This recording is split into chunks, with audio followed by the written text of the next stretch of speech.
Hello friends, स्वागत है आपका अपने YouTube channel GS study with Sahni में।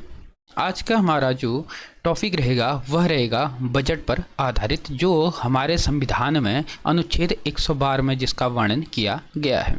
तो वीडियो में अंत तक बने रहिएगा और इस वीडियो को ज़्यादा से ज़्यादा लोगों को शेयर कीजिएगा और चैनल को सब्सक्राइब भी ज़रूर कीजिएगा। तो शुरू करते हैं। बजट जो है वह हमारे संविधान में 112 में इसका वर्णन किया गया है। और जो बजट है, प्रॉपर बजट शब्द का उल्लेख हमारे संविधान में नहीं है। बजट के स्थान पर जो उल्लेख किया गया है वह किया गया है वार्षिक विवरण। ठीक हो गया, यानी कि वार्षिक वित्तीय विवरण शब्द का प्रयोग किया गया है, ना कि बजट शब्द का। अब जो बजट होता है, बजट प्रस्तुत करने से मतलब सीधे धन नहीं आ जाता है। बजट एक प्रकार का क्या है, यह भाषण है। ठीक हो गया, जो राष्ट्रपति के द्वारा संसद में यानी कि संसद भवन में, लोकसभा में इसको पेश किया जाता है। ठीक हो गया, किसके द्वारा? राष्ट्रपति के द्वारा। और राष्ट्रपति इसको प्रस्तुत करने के लिए किसी भी मंत्री से कह सकता है। ठीक हो गया, जरूरी नहीं है कि बजट को पेश सिर्फ वित्त मंत्री ही करेगा। मतलब अमूमन देखा जाता है कि जो राष्ट्रपति होता है वह वित्त मंत्री को ही इसका भार देता है कि आप इस बजट को प्रस्तुत कीजिए। लेकिन जो बजट होता है, बजट को जो प्रस्तुत करने का जो अधिकार होता है वह सिर्फ और सिर्फ किसे होता है? राष्ट्रपति को होता है। और राष्ट्रपति किसी भी मंत्री से बजट प्रस्तुत करवा सकता है। ठीक हो गया, और अमूमन जो हमें देखने को मिलता है वह किससे करवाता है? वित्त मंत्री से ही क्या करवाया जाता है? बजट प्रस्तुत करवाया जाता है। ठीक हो गया, तो अब हम इसको समझते हैं। संसद में बजट संबंधी जो प्रक्रिया होती हैं वह किस प्रकार से होती हैं। अब जब बजट है ना, बजट को हम दो भागों में डिवाइड करते हैं, इसको दो हिस्सों में पढ़ते हैं। एक तो हमारा पॉलिटिका वाला चैप्टर रह जाता है जो अनुच्छेद 112 में जिसका वर्णन किया गया है, तो इसमें हम सीमित चीज़ों को ही पढ़ेंगे। और एक जो दूसरा जो बजट हम पढ़ते हैं वह पढ़ते हैं अर्थशास्त्र यानी कि इकोनॉमी में। ठीक होगा, जिसमें हम रेल बजट, आम बजट से संबंधित जितने भी बजट होते हैं उन सभी को उसमें पढ़ते हैं। अगर हम उन दोनों को अगर एक साथ पढ़ा दें तो उसमें क्या हो जाती है? खिचड़ी बन जाती है। तो हम 112 में जो चीज़ें वर्णित हैं, यानी कि जो संविधान में बजट संबंधी जो प्रक्रियाएं हैं, उन्हीं चीज़ों को हम क्या करेंगे? इसमें पढ़ेंगे। तो जो बजट शब्द है वह शब्द प्रॉपर क्या है? संविधान में हमारा वर्णित नहीं है, जैसे कि मैंने पहले बता दिया है। जो बजट शब्द है वह एक फ्रेंच भाषा का शब्द है जिसका अभिप्राय होता है कि चमड़े का थैला। ठीक हो गया, बजट का अभिप्राय होता है चमड़े का थैला। यह शब्द जो है यह फ्रेंच भाषा का शब्द है। ठीक हो गया, और हमारे संविधान में जो बजट के लिए जो शब्द प्रयोग किया जाता है वह किया जाता है वार्षिक वित्तीय विवरण शब्द का प्रयोग किया जाता है। भारतीय संविधान के अनुच्छेद 112 यह प्रावधान है कि राष्ट्रपति प्रत्येक वित्तीय वर्ष भारत में कब से कब तक का मनाया जाता है? वित्तीय वर्ष भारत में मनाया जाता है 1 अप्रैल से लेकर के 31 मार्च तक का। ठीक हो गया, एक वित्तीय वर्ष मतलब भारत में जो माना जाता है अर्थशास्त्र के हिसाब से वह माना जाता है 1 अप्रैल से लेकर के 31 मार्च तक का जो समय होता है वह वित्तीय वर्ष के रूप में हम इसको देखते हैं।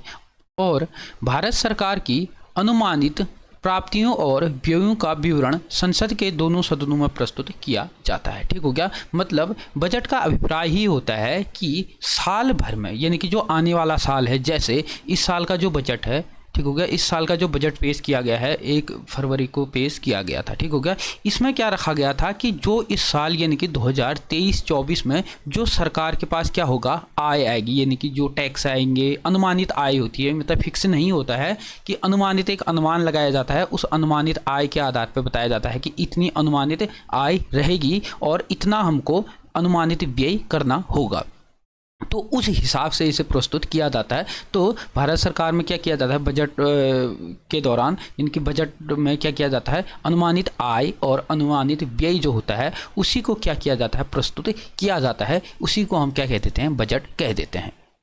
ठीक हो गया, पहले क्या होता था कि जो रेल बजट होता था और जो बजट होता था, जो आम बजट और रेल बजट एक ही साथ आया करते थे। ठीक हो गया, परंतु क्या हुआ था कि 1921 में एक वर्ष समिति की सिफारिश पर 1924 में पहली बार रेल बजट को आम बजट से क्या कर दिया गया था? अलग कर दिया गया था। ठीक हो गया, यानी कि जो रेल बजट है और जो आम बजट है इन दोनों को अलग कर दिया गया था।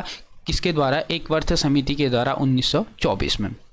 फिर उसके बाद 2017 से फिर दोबारा से जो रेल बजट है और आम बजट है इन दोनों को फिर से 2017 से एक ही साथ प्रस्तुत किया जा रहा है। ठीक हो गया, वर्तमान में भी यह एक ही साथ प्रस्तुत किया जा रहा है।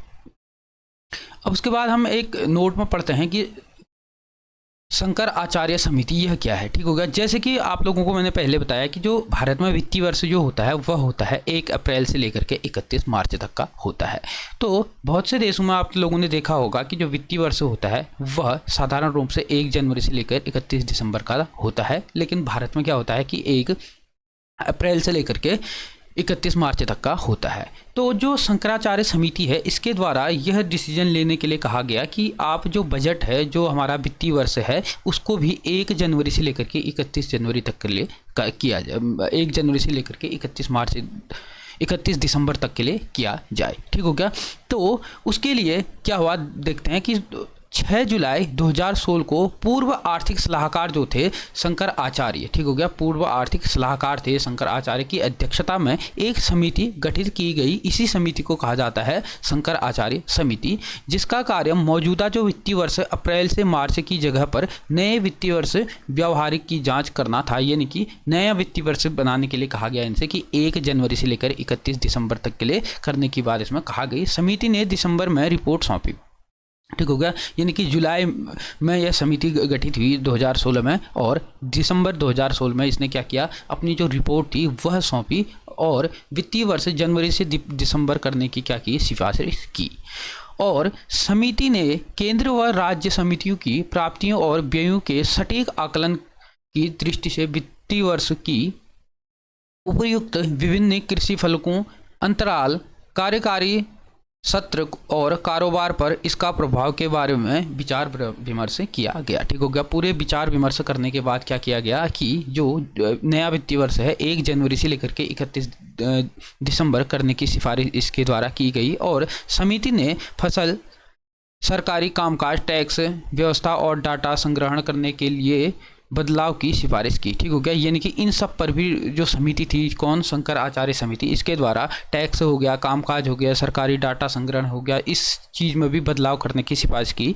परंतु क्या हुआ कि यह समिति भी ज़्यादा सक्सेस नहीं हो पाई। फिर से क्या हो गया, हालांकि जो था 2016 में जो आम बजट हुआ पेश किया गया था वह फिर से कभी किया गया था, फरवरी में ही किया गया था, ठीक हो गया। यानी कि क्या होता था, पहले 2016 तक क्या होता था, जो आम बजट प्रस्तुत किया जाता था वह किया जाता था कब, फरवरी के अंत कार्य दिवसों में। यानी कि जब फरवरी का जो अंतिम सप्ताह जब बच जाता है उस कार्य दिवसों में इस आम बजट को प्रस्तुत किया जाता था। लेकिन 2017 के बाद क्या हुआ, 2017 के बाद जो आम बजट है, आम बजट को 1 जनवरी करने की बात की गई, ठीक हो गया। यानी कि 2017 से आम बजट को 1 फरवरी, ठीक हो गया, 1 फरवरी को प्रस्तुत किया जाता है, ठीक हो गया। 2017 से 1 फरवरी से किया जाता है। और 2016 तक क्या किया जाता था, जो फरवरी के अंतिम कार्य दिवस यानी कि फरवरी का जो अंतिम सप्ताह रहता था उसमें क्या किया जाता, बजट को प्रस्तुत किया जाता था। अब हम इसमें देखते हैं कि बजट में व्यय का वर्गीकरण, यानी कि जो बजट होता है, बजट में क्या किया जाता है, आय और व्यय का क्या किया जाता है, बताया जाता है। बजट में जो भाषण दिया जाता है किसके, वित्त मंत्री के द्वारा, ठीक हो गया। बजट प्रस्तुत करने का अधिकार राष्ट्रपति को होता है। राष्ट्रपति क्या कहता है कि इसमें किसी भी मंत्री को, जरूरी नहीं है कि वित्त मंत्री ही उसमें करेगा, आमूमन देखा जाता है कि वित्त मंत्री से ही करवाता है, परंतु राष्ट्रपति को अधिकार होता है बजट प्रस्तुत करने का, वह किसी भी मंत्री से कह सकता है।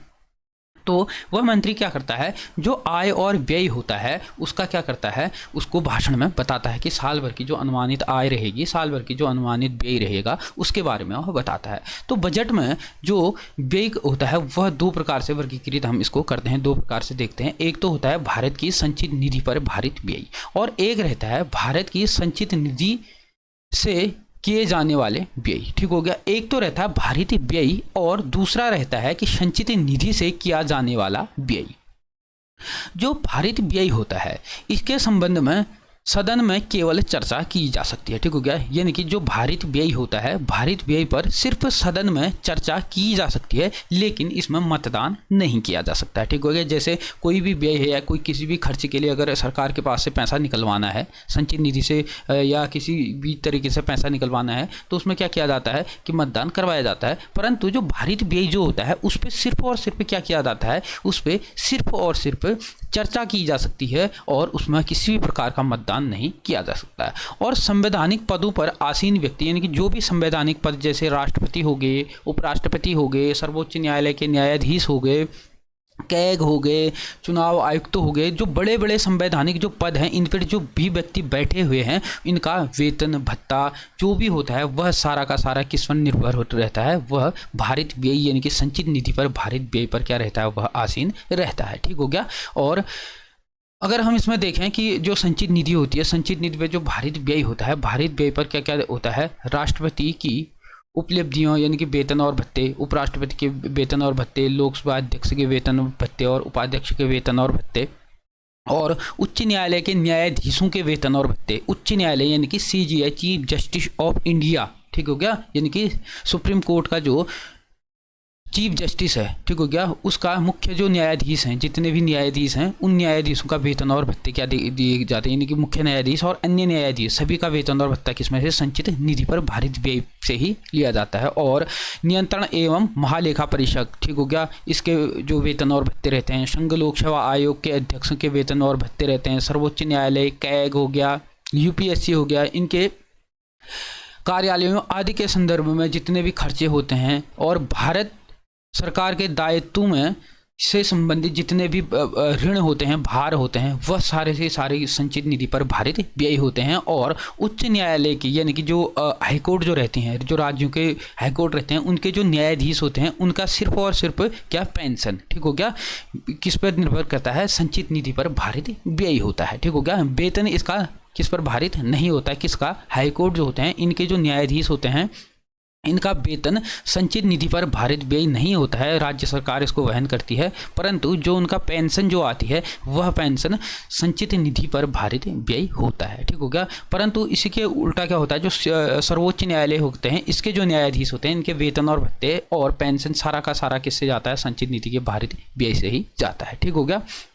और अगर हम दूसरे शब्दों में देखें कि संचित निधि से किया जाने वाला व्यय, इसमें क्या होता है कि सदन में इसमें चर्चा की जा सकती है एवं इसमें लोकसभा में मतदान द्वारा पारित होना भी जरूरी होता है। ठीक हो गया। यानी कि जो संचित निधि से जो व्यय किया जाता है, जो खर्चा संचित निधि से निकाल करके जो खर्चा किया जाता है, उस पर संसद में यानी कि लोकसभा में क्या की जाती है, चर्चा भी की जाती है और इसमें मतदान भी किया जा सकता है। लेकिन जो भारित व्यय होता है, इस पर न तो मतदान होता है, सिर्फ इस पर चर्चा की जा सकती है। ठीक हो गया, समझ गए होंगे।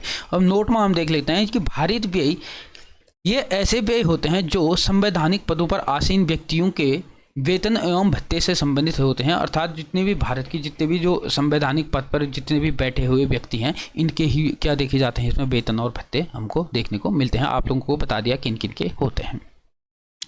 अब बात आती है कि बजट को पारित करने की जो प्रक्रिया होती है वह क्या क्या रहती है। ठीक होगा, इसको हम समझते हैं। जब बजट पेश किया जाता है, बजट कब पेश किया जाता है, 2017 के बाद से 1 फरवरी से यह क्या किया जाता है, पेश किया जाता है। तो बजट जब पेश किया जाता है, इसको मुख्य रूप से 6 चरणों में क्या किया जाता है, 6 चरणों से इसको गुजरना होता है। ठीक होगा। संसद में जब भी बजट पारित होता है, उसको लंबी प्रक्रिया, ठीक हो गया, यानी कि 6 चरणों से उसको गुजरना होता है। अब वह चरण क्या क्या है देखते हैं। सबसे पहले तो क्या होता है कि बजट प्रस्तुतिकरण होता है, यानी कि बजट को प्रस्तुत किया जाता है। ठीक हो गया। उसके बाद जो दूसरी प्रक्रिया होती है वह होती है आम बहस, उसमें की जाती है। यानी कि आम रूप से जब बजट प्रस्तुत किया जाता है, आप लोग देखते हैं कि बजट सत्र के दौरान काफ़ी हंगामा हो जाता है सदन में। ठीक हो गया। संसद भवन में आप लोगों ने देखा काफ़ी शोरगुल्ला रहता है, क्योंकि इसमें आम बहस रहती है। कोई भी पक्ष कहता है कि ये चीज़ें होनी चाहिए, पक्ष कहता है कि ये चीज़ें होनी चाहिए, तो इसमें बहस काफ़ी हो जाती है। उसके बाद जो तीसरी प्रक्रिया में से गुजरना होता है, वह विभागीय जो समितियां होती हैं उनके द्वारा जो बजट प्रस्तुत किया जाता है मंत्री के द्वारा, तो विभागीय समितियों के द्वारा उसकी क्या की जाती है, जांच की जाती है। इसमें लगभग 1 महीने का समय इसको दिया जाता है। उसके बाद आता है कि अनुदान की मांगों पर मतदान किया जाता है। जितने भी अनुदान मांगे जाते हैं सरकार के द्वारा, उन मांगों पर क्या किया जाता है, मतदान किए जाते हैं। ठीक हो गया। फिर उसके बाद विनियोग विधेयक का पारित होना। ठीक हो गया। 5वें में जो रहता है वह जो विनियोग विधेयक होता है उसको पारित होना, यानी उससे पारित होना होता है, उसको भी पारित होना पड़ता है, क्योंकि इससे जो विनियोग विधेयक होता है वो किसी खर्चे को निकालने के लिए यह लाया जाता है। इसको हम आगे देखेंगे। फिर उसके बाद आता है वित्तीय विधेयक का पारित होना। जो वित्तीय विधेयक होता है उसका भी पारित होना, यानी कि 6 प्रकार से इसको गुजरना होता है। ठीक हो गया। अब देखते हैं कि सबसे पहले हमने क्या कहा, सबसे पहले आम बजट प्रस्तुत किया जाता है। ठीक हो गया। सर्वप्रथम लोकसभा में मंत्री द्वारा, अब मंत्री कोई भी हो सकता है, जरूरी नहीं है कि वित्त मंत्री ही हो, लेकिन राष्ट्रपति क्या करता है, आम रूप से देखने को मिलता है स्वाभाविक रूप से कि राष्ट्रपति जो है वह वित्त मंत्री को ही यह क्या कहना पूरा कार्यभार सौंपता है। ठीक हो गया। तो मंत्री कोई भी हो सकता है, जरूरी नहीं है कि वो वित्त मंत्री हो। ठीक होगा। संसद में जो बजट होता है उसको प्रस्तुत करने का जो अधिकार होता है वह राष्ट्रपति के पास रहता है, इतना आप समझ लीजिएगा। ठीक हो गया। तो परीक्षाओं में पूछता है कि कभी कभी प्रश्न आ जाता है कि क्या कहते हैं, संसद में जो बजट प्रस्तुत करता है वह किसके द्वारा किया जाता है, पहले में ही रहता है वित्त मंत्री। तो ज़्यादा से लोग इसमें कंफ्यूज हो जाते हैं, सीधे के सीधे वित्त मंत्री को मार देते हैं, परंतु वित्त मंत्री न करके कौन करता है, इसको राष्ट्रपति के द्वारा किया जाता है। लेकिन राष्ट्रपति किसी से क्या करवाता है, बजट प्रस्तुत करवाता है। तो इसके द्वारा क्या किया जाता है, बजट प्रस्तुत किया जाता है एवं बजट पर भाषण दिया जाता है। ठीक हो गया। बजट प्रस्तुत ही, बजट का मतलब ही है कि भाषण। ठीक हो गया। बजट प्रस्तुत करने से जरूरी नहीं है कि आप क्या कहते हैं सीधे के सीधे पैसे निकाल लेंगे। ठीक हो गया। इसको बजट जब प्रस्तुत होता है उसको 6 चरणों से गुजरना होता है, मैंने आपको बता दिया है। उसके पश्चात जब वह भाषण देता है, कौन, कोई भी मंत्री यानी कि खासकर वित्त मंत्री जब भाषण देता है, भाषण के तत्पश्चात बजट में क्या होती है, आम बहस होती है। ठीक हो गया। जब उसको भाषण देता है फिर 1-2 दिन उसमें बहस चलती है। ठीक हो गया। बहस चलती है, जो बजट प्रस्तुत किया होता है उसमें क्या होता है, बहस होती है। और जो भाषण देता है, भाषण के अंत में बजट प्रस्तुत करता है, पहले ही बजट प्रस्तुत नहीं करता है। इसके अंतराल बजट पेश होने के बाद 3-4 दिन तक इसमें लोकसभा में क्या रहता है, एक क्या कहते हैं, आम रूप से इसमें चर्चा होती है, आम बहस होती है। ठीक हो गया। पहली जो प्रक्रिया होती है उससे यह गुजरता है। नहीं, पहली प्रक्रिया होती है प्रस्तुत करना। प्रस्तुत करने की दूसरी जो प्रक्रिया रहती है वह 1-2 दिन तक क्या रहता है, इसमें चर्चा होती है, इनकी आम बहस होती है। उसके बाद जब आम बहस हो जाती है, इसके बाद यह 1 महीने तक क्या हो जाता है, स्थगित हो जाती है। ठीक हो गया। संसद को 1 महीने तक स्थगित किया जाता है, क्योंकि इस दौरान क्या किया जाता है, जो विभागीय समिति होती हैं इनके द्वारा क्या किया जाता है, जो बजट है उसकी जांच की जाती है। इस जांच के दौरान ही 1 महीने तक क्या रहता है, जो सदन होता है, सदन स्थगित रहता है, यानी कि कोई संसद में जितना भी कामकाज है वो सारा का सारा बंद हो जाता है, क्योंकि उस दौरान जो विभागीय समिति होती है वह क्या करती है, इसको जो बजट होती है उस पर जांच करती है। उसके बाद क्या होता है कि इसके बाद जो आने वाले 31 तारीख के बाद जो सरकार के पास क्या रहता है, खर्चा होता है। ठीक हो गया। 31 तारीख को जब संसद भवन में जब लोग दोबारा से इकट्ठा होते हैं, इकट्ठा होने के बाद अब उसके बाद क्या रहता है, खर्चा चलाने के लिए 2-3 महीने के लिए तो खर्चा चलाना होगा, क्योंकि बजट तो प्रस्तुत हुआ है 1 फरवरी को प्रस्तुत हुआ। उसके बाद उसको क्या कहते हैं, चर्चा चलती है, 1 महीने कार्यकाल बंद रहता है। तो जब खर्चा अब नए वित्तीय वर्ष के लिए क्या होता है, नया वित्तीय वर्ष 1 अप्रैल से शुरू हो जाता है। तो इस दौरान क्या होता है कि खर्चे चलाने के लिए सरकार के पास पैसा चाहिए होता है। तो सरकार उसमें क्या करती है कि धन की व्यवस्था के लिए क्या करती है कि संसद में लोकसभा स्थगित होने से पहले ही आगामी अप्रैल और मई के लिए एक विधेयक पारित करके क्या कर लेती है, वह लगभग जितने साल भर का जो खर्चा रहता है उसका 1/6 हिस्सा क्या कर लेती है, पहले ही निकाल लेती है। ठीक हो गया। जिसको क्या कहा जाता है, लेखा अनुदान भी कहा जाता है। जो लेखा अनुदान होता है, लेखा अनुदान यह होता है कि जब संसद में बजट प्रस्तुत किया जाता है, ठीक हो गया, उसके बाद प्रस्तुत करने के बाद उसमें आम बहस होती है। आम बहस के बाद उसको जब जो समितियों के पास भेजा जाता है, उसके बाद क्या होता है, 2-3-4 यानी कि 1 महीने के लिए उसको क्या किया जाता है, जो सदन होता है उसको स्थगित कर दिया जाता है। उसके बाद जो सदन है वो 31 मार्च को दोबारा से सुचारू होता है। अब क्या रहता है कि अप्रैल और मई के लिए एकदम से 31 को होता है, तो 1 अप्रैल से क्या हो जाता है, नया सत्र शुरू हो जाता है और बजट इतनी जल्दी पास नहीं हो पाया होता है। तो ऐसी परिस्थिति में क्या किया जाता है, जो बजट में अनुमानित साल भर का जो आय और व्यय होता है, ठीक हो गया, उस आय व्यय का 1/6 हिस्सा क्या किया जाता है, 2 महीने के खर्च के लिए सरकार पूरा का पूरा निकाल लेती है। ठीक हो गया। इसकी मांग करके सरकार उसको खर्चे चलाने के लिए निकाल लेती है। कितना, पूरे जो बजट है साल भर का जो व्यय है उस व्यय का 1/6 हिस्सा निकाल लेती है। किस कब के लिए, अप्रैल और मई माह के लिए, यानी कि 2 महीने के लिए निकाल लेती है। इसी को कहा जाता है लेखा अनुदान। अब इसको समझ गए होंगे। ठीक हो गया। तो लेखा अनुदान पारित होने के पश्चात सदन क्या होता है, और सदन स्थगन होने से पहले, ठीक हो गया, जब आम चर्चा होती है, आम चर्चा के दौरान ही क्या हो जाता है, यह लेखा अनुदान पारित हो जाता है। उसके बाद क्या होता है, समितियों के पास जैसे ही जो बजट है उसको भेजा जाता है तो क्या हो जाता है, 3 से 4 सप्ताह यानी कि लगभग 1 महीने के लिए क्या हो जाता है, सदन स्थगित हो जाता है। तो यह इससे पहले ही इसको क्या कर लेते हैं, लेखा अनुदान को निकाल लेते हैं। यह कितना रहता है, पूरे बजट का यानी कि पूरे व्यय का 1/6 हिस्सा रहता है।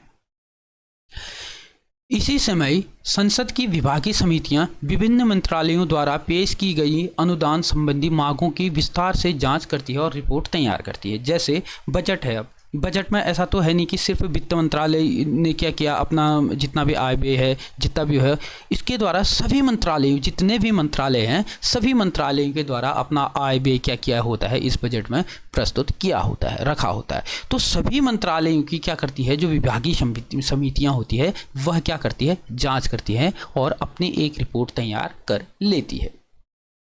इस रिपोर्ट के आधार पर ही लोकसभा में प्रत्येक मंत्रालय की मांगों पर मतदान होता है। ठीक हो गया। उसके बाद क्या होता है कि इन्हीं जब जांच होती है, जांच के बाद नई जो रिपोर्ट तैयार होती है, उसके बाद जब सदन में कार्यवाही शुरू हो जाती है, उसके बाद क्या होता है कि लोकसभा में इसके लिए मतदान होता है। और मतदान की शक्तियाँ राज्यसभा के पास नहीं रहती है। सिर्फ और सिर्फ कहाँ पर होता है, जो मतदान होता है वो सिर्फ और सिर्फ कहाँ होता है, लोकसभा में ही होता है।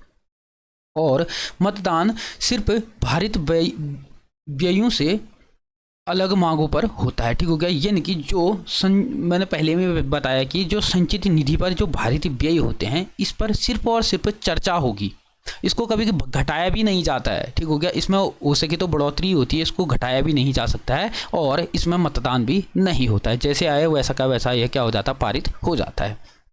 अन्य मांगों पर क्या रहती है, मतदान होती है। सिर्फ और सिर्फ जो मतदान होता है वह कौन देता है, लोकसभा के सदस्य जो होते हैं वो सिर्फ और सिर्फ यह मतदान देते हैं। उसके बाद सरकार की मांगों के प्रति आमतौर पर विपक्षी दलों द्वारा असहमति व्यक्त करने के लिए कटौती प्रस्ताव लाए जाते हैं।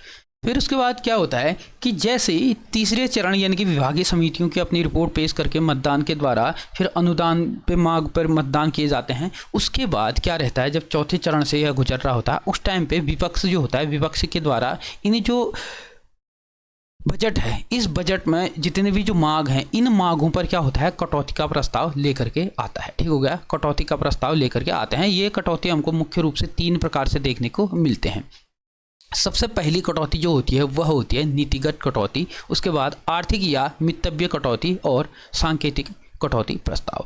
तो इस प्रकार से 3 प्रकार से प्रस्ताव लेकर के आए जाते हैं। अनुदान की जब अनुदान में जब क्या हो जाता है, मतदान हो जाता है, तो उसके बाद इसमें कटौती के लिए प्रस्ताव लाया जाता है विपक्ष के द्वारा। क्या होता है, नीतिगत कटौती जो होती है, इसमें प्रस्ताव के अंतर्गत सरकार की मांगों की नीति के प्रति असहमति व्यक्त की जाती है और इसकी मांग के लिए क्या कहा जाता है, इसकी जो राशि है वह घटा करके 1 रुपया करने की इसमें बात कही जाती है। मतलब जो नीतिगत कटौती होता है, इसमें देखा जाए तो जो विधेयक लाया जाता है वह विपक्ष के द्वारा यह समझा जाता है कि यह क्या है, किसी काम का नहीं है, यानी कि इसके जो वैल्यू है वह 1 रुपये के समान है। ठीक हो गया। यानी कि कुछ भी वैल्यू नहीं है, यह कहने का इसका अर्थ है। ठीक हो गया। नीतिगत कटौती में जो मांग होती है, उस मांग को कहा जाता है कि आप इस जितने भी पैसे, जितने भी लाख या करोड़ रुपए उसमें रखे गए होते हैं, उसमें कहा जाता है उसकी जो राशि है वह उसको क्या कर दो, आप 1 रुपया कर दो। ठीक हो गया। यानी कि यह क्या करने की बात करते हैं, ख़त्म इसको करने की बात करते हैं। ठीक है। नीतिगत कटौती में क्या रहता है, मांग जो होती है उसको 1 रुपये तक लाने की बात कही जाती है। फिर उसके बाद आती है आर्थिक या मितव्य कटौती। इसमें क्या होता है कि प्रस्ताव के अंतर्गत मांगी गई राशि के प्रति असहमति व्यक्त की जाती है। ठीक है। यानी कि अपनी सहमति व्यक्त नहीं किए जाते हैं विपक्ष के द्वारा, वह अपनी असहमति इसमें व्यक्त करती है और इसकी राशि को एक प्रभावी सीमा तक कम करने की बात की जाती है। ठीक हो गया। यानी कि कोई कटौती होगी, उस कटौती में कहा जाता है कि इसकी जो राशि है, उस राशि जितने भी मांगे होंगे उस राशि में असहमति व्यक्त की जाती है। किसके द्वारा, विपक्ष के द्वारा, ठीक हो गया। तो फिर उसके बाद कहा जाता है कि इसकी जो राशि है उसको क्या सीमित लाया जाए, यानी कि सीमित सीमा तक एक राशि सीमित की जाए, इसके लिए वहाँ तक इसको लाया जाए, ठीक हो गया। उसके बाद कहा जाता है तीसरी वाली जो कटौती प्रस्ताव लेकर के आते हैं वह आते हैं सांकेतिक कटौती प्रस्ताव। यह केवल असहमति प्रदर्शन का तरीका होता है, यानी कि इस प्रस्ताव में क्या रहता है, विपक्ष के द्वारा कि इसमें अपनी असहमति व्यक्त करने की बात करते हैं और इस मांग में क्या करनी है, 100 रुपये तक की कमी करने की बात करते हैं, ठीक हो गया। तो इस प्रकार से 3 प्रकार से इसमें कटौती आती हैं। एक नीतिगत कटौती प्रस्ताव लेकर के आते हैं, दूसरी आर्थिक या मितव्य कटौती प्रस्ताव लेकर के आते हैं, तीसरा जो होता है वह सांकेतिक कटौती प्रस्ताव लेकर के आए जाते हैं। आप लोग समझ गए होंगे कटौती प्रस्ताव क्या होते हैं। उसके बाद जैसे ही यह अपने चौथे स्तर से गुजर जाता है तो उसके बाद 5वें स्तर की बात आती है, क्या, विनियोग की बात आती है, ठीक हो गया, यानी कि विनियोग विधेयक पारित करने की बात आती है। अब विनियोग विधेयक जो होता है वह एक प्रकार से क्या होता है, धन विधेयक होता है और इस पर धन विधेयक के संबंध में सभी प्रावधान क्या होते हैं, लागू होते हैं। अब विनियोग विधेयक समझते हैं हम। विनियोग विधेयक होता क्या है, संविधान में व्यवस्था की गई है कि जब भी भारत की जो संचित निधि होगी, संचित निधि से अगर धन निकालना है, ठीक हो गया, संचित निधि से धन निकालना है, उसके लिए क्या होता है, पहले आपको राष्ट्रपति से उसके लिए क्या मांगनी पड़ती है, अनुमति लेनी पड़ती है, ठीक हो गया। तो धन विधेयक में भी क्या होता है, प्रस्तुत करने से पहले राष्ट्रपति से क्या होता है, परामर्श लेना होता है, अनुमति लेनी होती है। उसी प्रकार से संचित निधि से भी जितना भी पैसा निकालना होता है उसके लिए राष्ट्रपति से क्या की जाती है, पूर्व अनुमति लेनी होती है। और इसको संचित निधि से आप अगर पैसा निकालना है तो उसके लिए आप सीधे का सीधा उससे पैसा नहीं निकाल सकते हैं। उसके लिए आपको क्या करना होता है, एक विधेयक प्रस्तुत करना होता है। उसी विधेयक को कहा जाता है विनियोग विधेयक, ठीक हो गया। इसीलिए विनियोग जो विधेयक होता है वह धन विधेयक के समान ही होता है, ठीक हो गया। इसमें क्या होता है, धन की निकासी की जाती है और लोकसभा के मत द्वारा इसको क्या किया जाता है, अनुदान तथा भारत के संचित निधि पर भारित व्यय पर क्या होता है, यह आधारित रहता है। उसके बाद आता है कि वार्षिक वित्तीय विधेयक, ठीक हो गया, यानी कि वार्षिक वित्तीय विवरण जो हमारे बजट का नाम है, तो उसी का जो अंतिम जो पड़ाव से उसको गुजरना होता है, किससे, वार्षिक वित्तीय विधेयक से। आगामी वित्तीय वर्ष से संबंध में बजट संबंधी प्रस्तावों को लागू करने के लिए वार्षिक वित्तीय विधेयक पेश किया जाता है, ठीक हो गया, यानी कि जो आने वाला जो साल हो है, ठीक हो गया, यानी कि जो नया वित्तीय वर्ष है इसमें जो प्रस्ताव होते हैं, जो वार्षिक जो क्या कहते हैं आय व्यय होते हैं, उन्हीं को क्या किया जाता है, इसमें पेश किया जाता है। और सामान्य से यह देखा जाता है कि जैसे वैसे ही मतलब सामान्यतः यदि सारे कर, ठीक हो गया, खास करते इसमें क्या देखे जाते हैं, कर जो होते हैं, टैक्स होते हैं, ठीक हो गया, जितने भी टैक्स हो गए या जितने भी नए टैक्स लागू करने हो, जितने भी पुराने टैक्स होंगे उनको कम करने हो, तो अगर इस प्रकार की अगर कोई व्यवस्था लानी हो तो उसके लिए कौन सा विधेयक लाना अनिवार्य हो जाता है, वार्षिक वित्तीय विधेयक लाना अनिवार्य हो जाता है। क्योंकि क्या होता है, अगर सामान्यतः जैसे पिछले साल चल रहे थे कर और टैक्स, अगर वैसे ही चल रहे हैं तो इस विधेयक को लाना आवश्यक नहीं होता है। परंतु अगर इसमें करों में जो है बढ़ोतरी करनी हो या घटाना हो या इसके संबंध में कोई संशोधन करना हो तो विनियोग विधेयक से जो नहीं होता है वह इस विधेयक के द्वारा फिर किया जाता है, ठीक हो गया। क्योंकि भारत का जो संचित निधि जो होती है ना, संचित निधि में जो पैसा जाता है वह किसका पैसा जाता है, जितना भी टैक्स होता है, जो जितना भी हम लोग कर देते हैं, जो टैक्स देते हैं, उस टैक्स का सारा जो पैसा होता है वह जमा होता है भारत की संचित निधि में, ठीक हो गया। तो वहाँ से अगर पैसा निकालना हो या उस करों में बढ़ोतरी करनी हो या उस करों में क्या कहते हैं पैसा निकालने के लिए तो विनियोग विधेयक लाया जाएगा। लेकिन उसमें करों में टैक्स में बढ़ोतरी घटोतरी या उसमें संशोधन करने के लिए क्या किया जाता है, वार्षिक वित्तीय विधेयक लेकर के आया जाता है। तो इन 6 प्रक्रियाओं से क्या होना पड़ता है, इसको गुजरना होता है, किसको, बजट को। तो आप लोग इसमें समझ गए होंगे। तो कुछ अन्य अनुदान में सबसे पहले जो देखते हैं हम, अनुपूरक अनुदान। अब अनुपूरक अनुदान में क्या होता है कि यह तब संसद के द्वारा स्वीकार किया जाता है जब क्या होता है कि किसी विशेष सेवा हेतु जो विनियोग विधेयक होता है, विनियोग विधेयक में जो पैसा निकाला जाता है वह क्या हो जाता है, वह चालू वित्तीय वर्ष के लिए पर्याप्त न हो पाता, यानी कि अपर्याप्त हो जाता है। तो ऐसी स्थिति में क्या किया जाता है, फिर से पैसा निकालने के लिए अनुपूरक अनुदान लेकर के आया जाता है। उसके बाद आता है दूसरा, अतिरिक्त अनुदान। अतिरिक्त अनुदान तब लाया जाता है जब क्या होता है कि जो वित्तीय वर्ष होता है, जो उस समय का जो वित्तीय वर्ष होता है, उसमें कोई नई सेवाएं क्या करनी हो, जोड़नी हो, यानी कि नई सेवाओं से संबंधित कोई व्यय की कल्पना की जाती है, तो चालू वित्तीय वर्ष के दौरान अतिरिक्त व्यय की आवश्यकता पड़ जाती है। ठीक हो गया। यानी कि कोई व्यय के लिए जो चालू वित्तीय वर्ष है उसमें क्या हो जाता है, जो व्यय निर्धारित की गए है, लेकिन उसके अलावा भी और अतिरिक्त व्यय की इसमें आवश्यकता पड़ जाती है, तो उसके लिए क्या किया जाता है, अतिरिक्त अनुदान लेकर के आया जाता है। ठीक हो। फिर उसके बाद आता है अधिक अनुदान। अब अधिक अनुदान में क्या होता है कि जब जैसे जो चालू वित्तीय वर्ष है, उस चालू वित्तीय वर्ष में किसी मद पर, यानी कि किसी मद पर जो खर्चा था वह क्या हो गया है, उस मद जितना पैसा मिला हुआ था उससे भी अधिक इसमें खर्च हो गया है।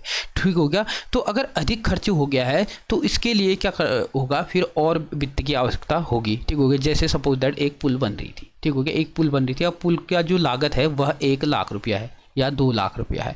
अब उसमें क्या हो गया, 2 लाख रुपया है, उसमें 2.5 लाख रुपया खर्च हो गया। अब इसमें क्या होगा, जो 50,000 रुपया हो गया वह और चाहिए होगा ना, तो उसके लिए एक अनुदान की मांग की जाती है, उसको कहा जाता है अधिक अनुदान। और इसके लिए क्या होता है, संसद की जो लोक लेखा समिति होती है, इस लोक लेखा समिति से इस अधिक अनुदान के लिए क्या होती है, अनुमति लेनी अनिवार्य हो जाती है। अगर अनुमति नहीं मिलती है तो वह जो अधिक अनुदान होता है वह नहीं मिल पाता है। तो इसके लिए क्या होता है कि संसद में जो लोक लेखा जो समिति होती है, इससे मंजूरी लेनी इसके लिए अनिवार्य होता है। उसके बाद होता है क्या, प्रत्याय अनुदान। अब प्रत्याय अनुदान में क्या होता है कि जब किसी सेवा या मत के लिए आकस्मिक रूप से धन की आवश्यकता हो जाती है। ठीक हो गया। यानी कि अत्यधिक एवं तुरंत धन चाहिए होगा। ठीक हो गया, किसी आकस्मिक निधि के लिए, तो ऐसे में कौन सा अनुदान लेकर के आया जाता है, प्रत्यानुदान लेकर के आया जाता है। उसके बाद आता है अपवादानुदान। ठीक हो गया। अपवादानुदान यह होता है कि इसे किसी विशेष प्रयोजन के लिए मंजूरी किया जाता है। ठीक हो गया। किसी विशेष प्रयोजन हेतु इसको मंजूर किया जाता है, तथा वर्तमान में जो चालू वित्तीय वर्ष होता है इसमें जो सेवा होती है इससे संबंधित इसका कोई संबंध नहीं होता है। यानी कि किसी विशेष प्रयोजन होगा जब, तभी इस अपवादानुदान को लेकर के आया जाता है। उसके बाद आता है सांकेतिक अनुदान। सांकेतिक अनुदान में क्या होता है कि जब पहले से कोई प्रस्तावित सेवा के अतिरिक्त कोई अन्य सेवा हेतु धन की आवश्यकता होती है, ऐसी परिस्थिति में सांकेतिक अनुदान को लेकर के आया जाता है। तो आज हमने देखा बजट से संबंध में, तो बजट हमारे संविधान में 112 में जिसका वर्णन किया गया है। ठीक हो गया। तो वीडियो अच्छी लगी तो ज़्यादा से ज़्यादा लोगों को इसको शेयर कीजिएगा और चैनल को सब्सक्राइब कीजिएगा। धन्यवाद।